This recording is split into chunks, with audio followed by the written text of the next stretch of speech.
ભગવાનને આ ધરા ઉપર શા માટે આવવું પડે છે? ભગવાન કોના માટે આવે છે?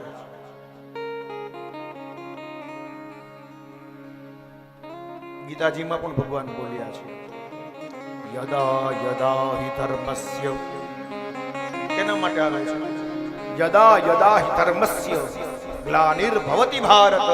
જ્યારે ધર્મને હાનિ પહોંચે ત્યારે પરમાત્મા અવતરે છે.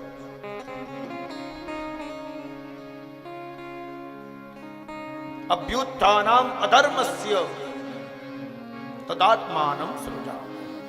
પરિત્રાણાય સાધુનામ. કોના માટે આવે છે? એના સાધુ સંતો માટે આવે છે. પરિત્રાણાય સાધુનામ.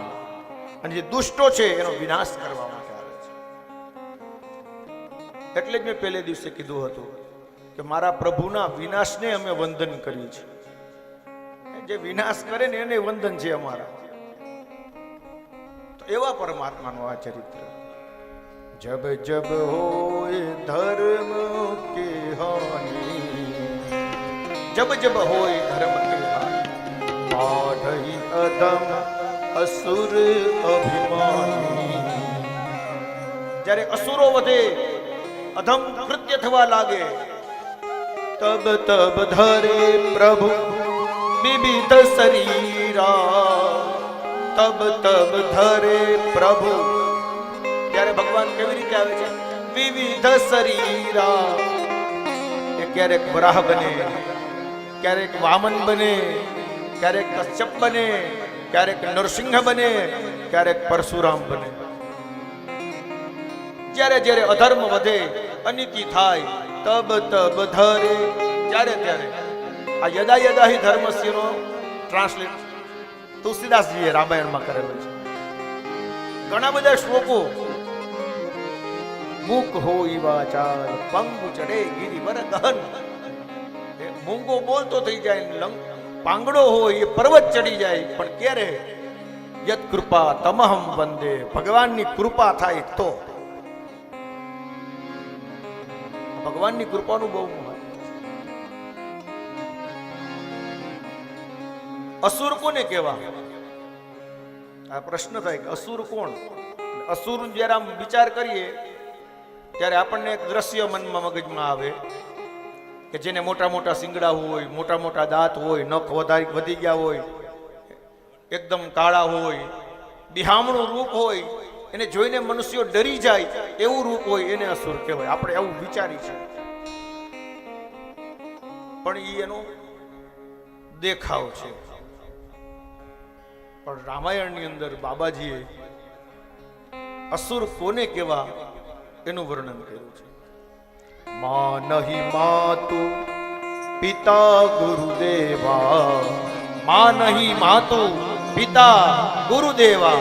અને સાધુષણ કરવા વહી સેવા. સાધુષણ કરવા વહી સેવા. जिनके यह आचरण भवानी. जिनके यह आचरण भवानी. ते जानहु निसी चर सब प्राणी. ते जानहु निसी चर. તમે વિચાર કરો,